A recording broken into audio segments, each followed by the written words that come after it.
ကြိုသားတွေအကြောင်းကိုကျွန်တော်တို့စဉ်းစားကြပြီဆိုရင်အသိဉာဏ်ပညာတွေအရန်ကောင်းပြီးတော့အစိမ့်မြင့်နည်းပညာတွေအသုံးပြုတဲ့တရားဝါတွေကိုခံမှန်းစိတ်ကူးရင်လေးရှိကြပါတယ်။ဒါပေမဲ့အဲ့လိုရောတကယ်ဖြစ်နိုင်ရဲ့လား။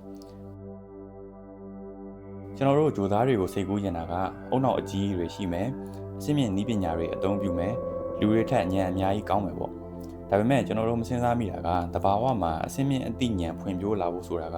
အရန်ရှားပါတယ်ဆိုတာပါပဲ။အဲ့ဒါအပြင်တက်ရှိတွေရေရှည်ရှင်သန်နေထိုင်နိုင်တဲ့ဂျိုတစ်ခုဖြစ်ပေါ်လာဖို့ဆိုတာလည်းအလွန်ရှားပါပါတယ်။ Rare Earth Hypothesis အရဆိုရင်အစိမ့်မြင့်တက်ရှိတွေပေါက်ဖွားရှင်သန်နေထိုင်ဖို့ဆိုဂျိုတစ်ခုမှာ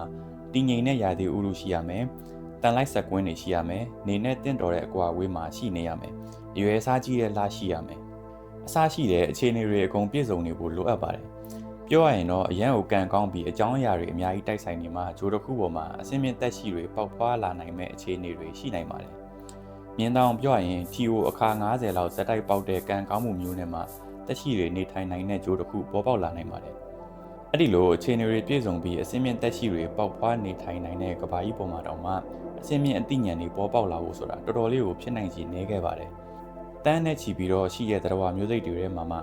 လူသားမျိုးစိတ်တစ်မျိုးမှာပဲအစိမ့်မြင့်အသိဉာဏ်ရှိပါတယ်။ကဘာကြီးပေါ်ပေါက်လာတာနှစ်တန်းပေါင်း3500လောက်ရှိပါပြီ။အဲ့ဒီတက်တန်းတစ်လျှောက်လုံးမှာအစိမ့်မြင့်အသိဉာဏ်နဲ့တက်ရှိတွေမပေါ်ပေါက်ခဲ့ပါဘူး။ငမန်းတွေပေါ်ပေါက်လာတာဆိုနှစ်တန်းပေါင်း400လောက်ရှိပြီ။ဒါပေမဲ့သူတို့ကအသိဉာဏ်ရှိတဲ့တရားတွေအဖြစ်ပြောင်းလဲမလာပါဘူး။ဘာဖြစ်လို့လဲဆိုတော့စင်ကဲဖြစ်စဉ်မှာအရေးကြီးတာကအသက်ရှင်ဖို့ပါ။အစိမ့်မြင့်တဲ့အသိဉာဏ်ပေါ်ပေါက်လာဖို့မဟုတ်ပါဘူး။အဲ့ဒါဆိုလူတွေကဘယ်လိုလုပ်အစိမ့်မြင့်တဲ့အသိဉာဏ်တွေရလာတာလဲဆိုအလွယ်ပြောရရင်တော့စင်ကဲဖြစ်စဉ်မှာ error တက်သွားလို့ပါ။ကဘာကြီးကပူလိုက်အေးလိုက်နဲ့ပြောင်းလဲနေတဲ့အချိန်မှာဒီ grade 8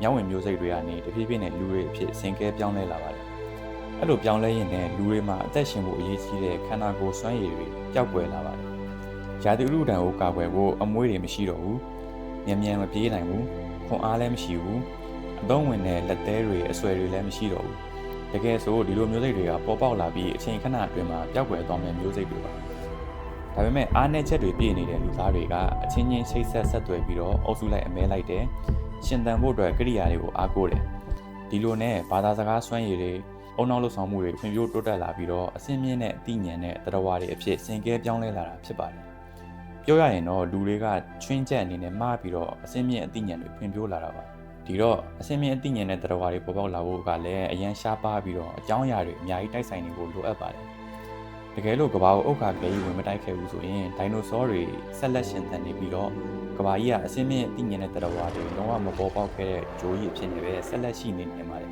။စัจ java နာတွေကတခြားဂျိုးတွေပေါ်မှာတက်ရှိတွေပေါက်ဖွားရှင်သန်နေနိုင်ခြေရှိတာကဟုတ်ပါတယ်။ဒါပေမဲ့တော်တော်များများကတော့အစင်းမြင့်တက်ရှိတွေမဟုတ်တဲ့ဘက်တီးရီးယားပုံစံအဖြစ်နဲ့ပဲရှိနေနိုင်ပါတယ်။ကဘာကြီးဖြစ်တည်ပေါ်ပေါက်နေတဲ့နှစ်တန်းပေါင်း3500မှာတောင်မှဘက်တီးရီးယားပုံစံမဟုတ်တဲ့အစင်းမြင့်တက်ရှိတွေပေါ်ပေါက်လာတာနှစ်တန်း600ပဲရှိပါသေးတယ်။အစင်းမြင့်အသိဉာဏ်နဲ့လူသားတွေပေါ်ပေါက်လာတာတော့နှစ်3သိန်းလောက်ပဲရှိပါသေးတယ်။ဒီတော့တက်ရှိတွေပေါက်ဖွားနေထိုင်နိုင်တဲ့ဂျိုတစ်ခုပေါ်ပေါက်လာဖို့ဆိုတာအရန်ရှားပါပြီးတော့ပတ်ဝန်းကျင်အခြေအနေတွေအကုန်ပြည့်စုံနေရင်တောင်မှအစင်းမြင့်အသိဉာဏ်နဲ့တရားဝါတွေဖြစ်စင်ကဲပြောင်းလဲလာဖို့အခွင့်အရေးကအရန်ကိုနည်းပါတယ်။စัจ java နာတွေကတခြားဂျိုတွေပေါ်မှာတက်ရှိတွေရှင်သန်နေနိုင်ပါတယ်။ဒါပေမဲ့လူသားမျိုးစိတ်လိုအစင်းမြင့်အသိဉာဏ်နဲ့တက်ရှိတွေရှိနေနိုင်ဖို့ဆိုတာကတော့အရန်ကိုဖြစ်နိုင်ခြေနည်းပါတယ်။လူသားတွေထက်ပိုပြီးတော့အစင်းမြင့်တဲ့အသိဉာဏ်နဲ့တက်ရှိတွေပေါ်ပေါက်လာနိုင်ဖို့ဆိုတာကတော့ပိုလို့တောင်ဖြစ်နိုင်ခြေနည်းပါသေးတယ်။အခုကြည့်ရှုနေတဲ့သူတွေရောဘယ်လိုထင်လဲဗျ။ဂျိုသားတွေတကယ်ရှိနိုင်လားမရှိနိုင်ဘူးလား။